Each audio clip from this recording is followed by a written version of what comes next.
Môre sê, dis woensdagoggend kuiertyd.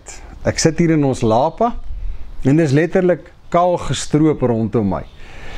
Ons is in daardie seisoen van die lapa se leeftyd. Ons moes die gras groot deel herdek, dit weer opnuut laat behandel.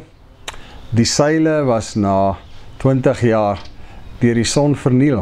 Dis tyd om nuwe seile dan ook aan te bring. Ook die dekke moet oorbehandel word. So ja, letterlik kaal rondom my. En dit laat 'n mens by 'n keuse.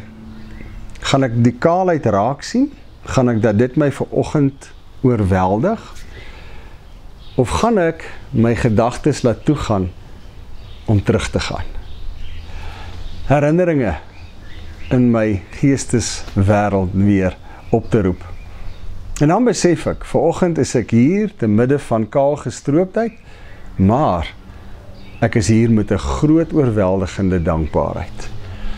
Want as ek terugdink, dan sien ek in my geestesoog al die aande hier waar die snoekertafel gestaan het, hoe die seuns en hulle vriende hier ure gekuier het. Die veerpyltjie bord, hoe hulle hier gestaan het, gelag het, grappies gemaak het. Hier agter my by die braai, hoeveel ure saam met hoeveel mense het ek nie al hier gestaan nie. En hier, in hierdie stuk kaal leegheid waar die groot tafel was, hoeveel gesellige kuiers het nie om hierdie tafel plaasgevind nie.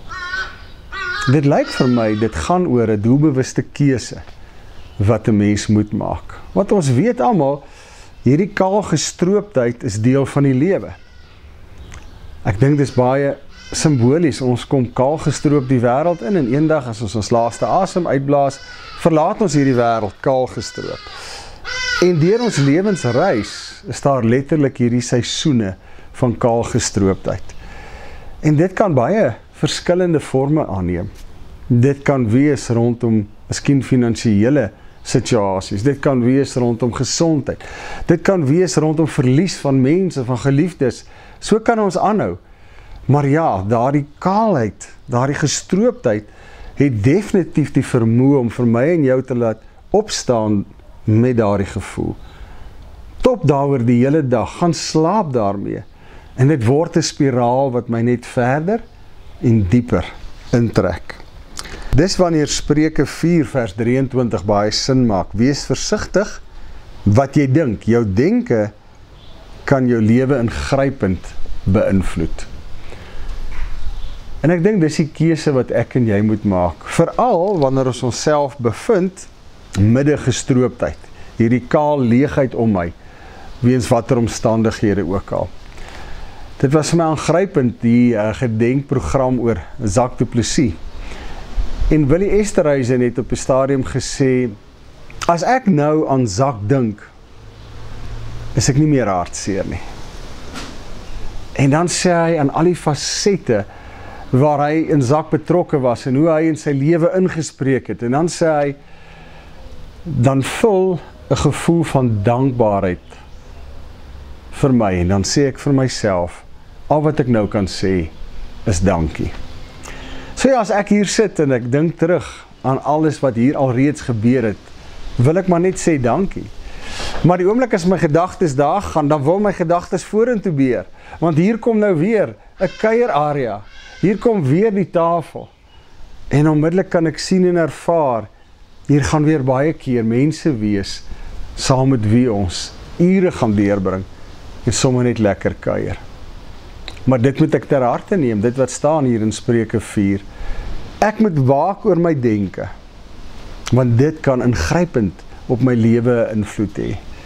Dit kan maak dat ek in hierdie gestroopdheid afspiraal, as ek net bly vaskyk na die leegheid, die gestroopdheid. Of, as ek deur die Here se genade dieselfde denke kan gebruik, om terug te dink, daardie mooi herinneringe weer te bring, kan dit nie net my gees lig nie, maar dit maak nuwe moontlikhede oop vir wat voor lê.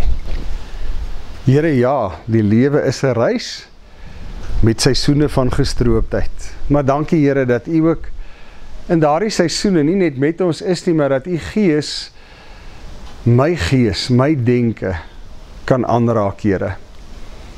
Here, dat ek anders kan dink, selfs in 'n seisoen van leegheid. Here, dat ek kan terugdink en tog kan kom by 'n punt wat ek sê, nou kan ek net sê dankie. Dankie vir wat was. En Here, ek sien reikhalsend uit na die nuwe moontlikhede wat voor lê. In Jesus naam. Amen. Uitdaging vir die week. Kom ons elkeen maak erns met Spreuke 4:23. Ons vra die Here om ons te help, waak oor ons denke, sodat dit die koers van ons lewe positief beïnvloed. As jy op 'n goeie plek is, sê dankie Here. As jy in 'n seisoen van gestroopdheid is, vra dat die Here jou sal lei om die mooie wat daar was in herinnering te roep en daardeur die weg voor te berei om te visualiseer, daar kan weer mooi seisoene kom. En dan is ons dalk sommer maar net deel van die seisoen van lewe, waar ons in ons ouderdom ervaar, maar gestroopdheid is deel daarvan. Ek verloor mobiliteit, ek verloor gesondheid, ek verloor vriende en. Dan moet ek juist gaan stil sit en sê, Here, neem my denke terug, die mooie herinneringe, dat ek daar tyd kan spandeer, en opnuut waardering kry vir vandag, en steeds uitsien na môre. 'n wonderlike week, ek groet jou.